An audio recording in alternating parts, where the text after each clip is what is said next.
Hi friends, welcome to Jaya's garden.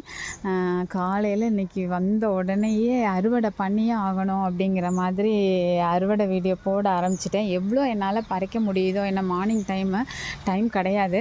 அவசரமாக ஒரு video எடுத்துகிட்டு அப்படியே ஏதாவது பறிச்சிக்கலாம் அப்படின்னு சொல்லி நினைக்கிறேன். முடிஞ்ச அளவுக்கு தான் பறிக்க போகிறேன். நிறைய பறிக்கிறதுக்கெலாம் டைம் இல்லை.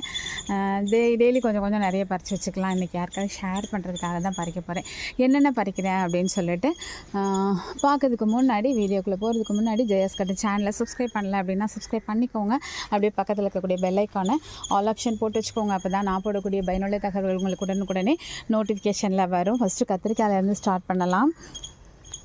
ஓமலூர் கத்திரி இதெல்லாம் இப்படி கையை வச்ச உடனே கையோடு அப்படி வந்துடும். அந்த அளவுக்கு தண்ணியாக இருக்குது அப்படி சொல்லுவாங்கள்ல, அந்த ஒரு மென்மையான ஒரு இது.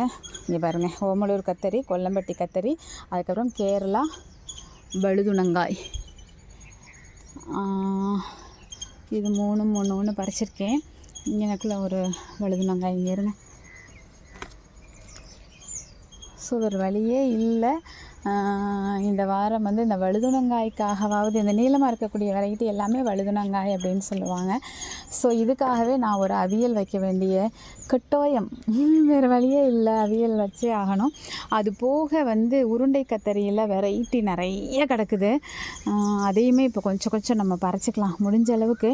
ஆனால் அதெல்லாம் இப்போ நான் பறிக்கிறப்போ உங்களுக்கு வீடியோ எடுக்க முடியாது. நான் பறித்து முடிச்சுட்டு எவ்வளோ பறிக்கிறேன்னு காமிக்கிறேன். ஏன் அப்படின்னாக்க, அது எல்லாமே ஒன்று முள் குத்தி வைக்க இல்லைன்னா ரொம்ப ஹார்டாக இருக்கும். இது மாதிரி கையில் டபக்குன்னுலாம் பிடுங்க முடியாது. ஸோ நான் பறிச்சிட்டு எவ்வளோ கத்திரிக்காய் பறிக்கிறேன்னு சொல்லி காமிக்கிறேன். அப்படியே கொஞ்சம் தக்காளி,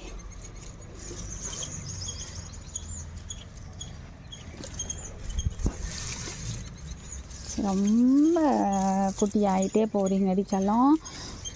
சத்து பத்தலையா? எவ்வளோ போட்டாலும் உங்களுக்கெல்லாம் பெரிய ட்ரம்மில் வச்சா சும்மா காய்ச்சி தள்ளியிருப்பீங்க. நான் எங்கே வச்சேன், நீங்களா தானே வந்தீங்க. ஓகே, இதில் ஒரு 4, அங்கே ஒரு 2 இருக்குது. ஒரு 6 காய் பறிச்சாச்சு. அவ்வளோதான், முடிய போகுதுன்னு நினைக்கிறேன். அதனால தான் ரொம்ப இத்தினோண்டு இருக்குது. அன்றைக்கி ஏதோ 2-3 பீக்கங்காய் பார்த்த மாதிரி இருக்குது. எங்கே பார்த்தனே தெரியல. சரி, அப்படியே கையோட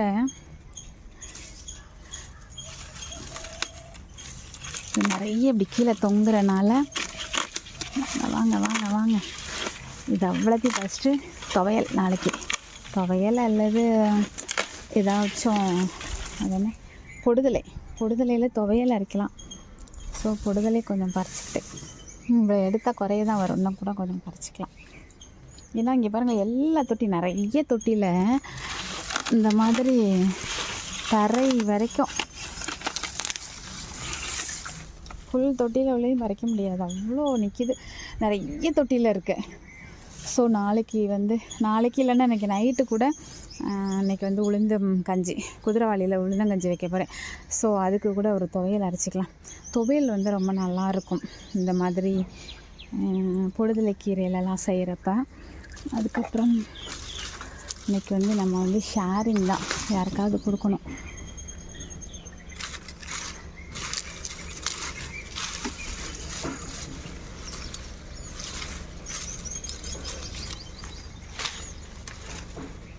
இவ்வளோ பெருசு. அன்றைக்கெலாம் கொஞ்சம் 10 மேலே பறித்து கீழே போட்டு விட்டேன்.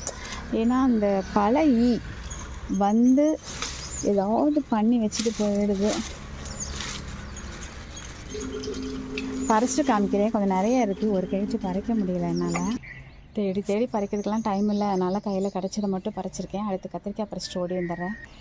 கத்திரிக்காய் பறிச்சிக்கிட்டேன். முள்ளு கத்தரி, பூந்தலை கத்தரி, வெள்ளை கத்தரி, பச்சை கத்தரி, வழுதுணங்காய், அதுக்கப்புறம் கொல்லம்பட்டி கத்தரி, ஓமலூர் கத்தரி, காராமடை வரி கத்தரி அப்படின்னு சொல்லிட்டு ஒரு 6-7 வகை பறிச்சிக்கிட்டேன். இன்னும் கோழி அவரை நிறையாவே கிடக்குது. பட் இப்போ அதெல்லாம் ஏறி பறிக்கிறதுக்கெலாம் டைம் இல்லை. இதுவே அவசரமாக குடுன்னு ஓடி பறிச்சிருக்கேன் ஃப்ரெண்ட்ஸ்.